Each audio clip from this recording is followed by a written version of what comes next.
Bonjour Christophe. Mais salut. Tu es capitaine, donc directeur de l'école 42. Est-ce que tu peux nous parler du fonctionnement de l'école, de ses spécificités? Alors la particularité de l'école, c'est que c'est une école qui forme à l'informatique, ça c'est pas particulier, mais qui forme son prof.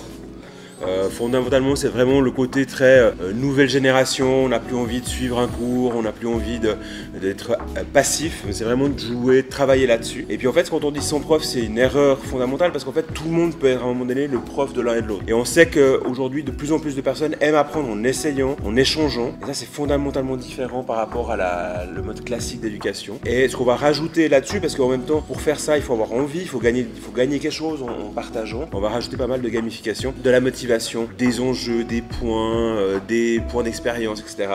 Ce qu'on va retrouver dans le monde du jeu vidéo, qu'on va utiliser dans le monde de la formation ici. Il y a énormément d'écoles 42 à travers le monde. Celle de Lausanne est quand même plutôt bien notée, on va dire ça comme ça. Qu'est-ce qui les différencie, par exemple, 42 Lausanne de 42 Paris? Alors nous, c'est l'apéro. Ça c'est assez clair, pour faire très simple, non, plus sérieusement. Je pense que fondamentalement ce qui se passe dans ce qu'on appelle les clusters, c'est-à-dire les endroits où les étudiants travaillent, c'est vraiment la même chose. À part la taille des clusters, à part peut-être les langues qui sont parlées, fondamentalement, on a 54 campus dans le monde. Mais je dirais ce qui se passe à l'intérieur, le cœur de 42, c'est la même chose pour tous nos étudiants, il y a 27 000 étudiants. Après, il y a l'écosystème autour. Ici, on est dans un environnement où il y a plein de startups, où il y a Fragbox, où il y a plein d'activités. Donc voilà, effectivement, c'est quelque chose qui est super intéressant, qui crée beaucoup d'échanges. L'autre élément, c'est effectivement cette culture suisse. On n'a pas besoin de fermer les portes, on peut être cool, on peut laisser les étudiants qui sont des adultes avoir beaucoup plus d'espace, peut-être que dans d'autres environnements où il faut être beaucoup plus cadrant. Voilà, mais c'est un peu cette culture qu'on a amenée ici de 42 à Lausanne. Et en même temps, on a aussi 25 à 30 partenaires, des entreprises de toutes les tailles, en fait, qui nous permettent d'avoir pas mal d'activités, beaucoup d'échanges avec le monde économique. Et ça, c'est super riche, parce qu'à la fin, on forme des gens pour qu'ils aient travaillé dans le monde économique. Et donc, c'est super important d'avoir ce lien-là avec eux. En parlant justement des partenaires et du travail de tes étudiants, comment se déroule le parcours classique d'un étudiant? Pour faire ça, déjà, il faut rentrer dans 42. Oui. C'est un peu comme dans différents tournois ou autres. Pour donner une idée, on a 3000 candidats par année et on va garder 150 à 200 étudiants. Donc il y a une grosse phase de sélection. N'importe qui n'a pas la compétence pour le faire. N'importe qui peut tenter sa chance. Et ce qui est génial, c'est qu'il y a vraiment plein de gens qui ne pensaient pas être faits pour l'informatique qui sont aujourd'hui à 42. L'autre élément, c'est qu'une fois qu'on a passé cette fameuse piscine qui est une des grandes phases de la sélection, qui est un grand camp d'informatique de 4 semaines, on va rentrer dans une deuxième partie qui est le tronc commun. Une fois qu'ils ont réussi la piscine, la plupart ils croient qu'ils ont réussi. Non, ils ont juste démarré en fait le jeu. Ils ont juste passé la phase de sélection.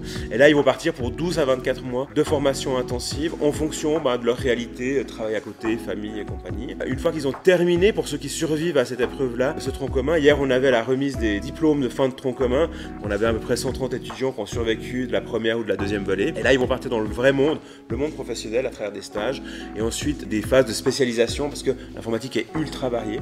Et donc, ils vont continuer à se spécialiser. Et ce que je leur disais hier, c'est que c'est juste le début, c'est pas la fin. Parce qu'en fait, la fin, ça sera le jour où on sera mort, on arrêtera d'apprendre. On va apprendre tous les jours, et ça, c'est super important. Ici, on leur apprend à apprendre, à avoir du plaisir à apprendre, et à s'entraider, à pas avoir peur de faire des erreurs. Tu as fondé 42 Lausanne, mais tu t'occupes également de 42 Zurich. Comment ça se développe au niveau suisse? Alors pour nous, c'est important de voir qu'au niveau suisse, si on n'est pas à Zurich, on n'est pas en Suisse. Parce que Lausanne, c'est la Suisse romande, c'est l'enclave des Welsh. Donc fondamentalement, c'est super important pour créer un équilibre d'avoir ces deux pôles, Lausanne et Zurich. Donc on a lancé le projet d'ouvrir 42 à Zurich. J'ai toute une équipe avec Christina Bourer notamment qui s'occupe de développer ce projet-là. Ça va prendre du temps parce que voilà, il faut se faire connaître. 42 est très connu dans le monde francophone et pas encore très connu dans le monde germanique malgré 3 écoles en Allemagne, une école en Autriche. Mais ce qui est sympa, c'est justement de se confronter à une autre culture. Je dis souvent, ouvrir 42 à Zurich, c'est comme si on ouvrait un autre pays.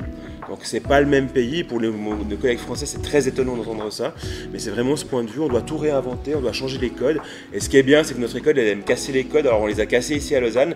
Maintenant, on doit casser nos propres codes à Zurich. Ça, c'est assez cool. Merci en tout cas, Christophe. Et puis encore vraiment merci de nous avoir permis de faire cet événement. Merci de mettre de l'énergie tous les jours et les week-ends chez nous. C'est super cool pour nous et nos étudiants.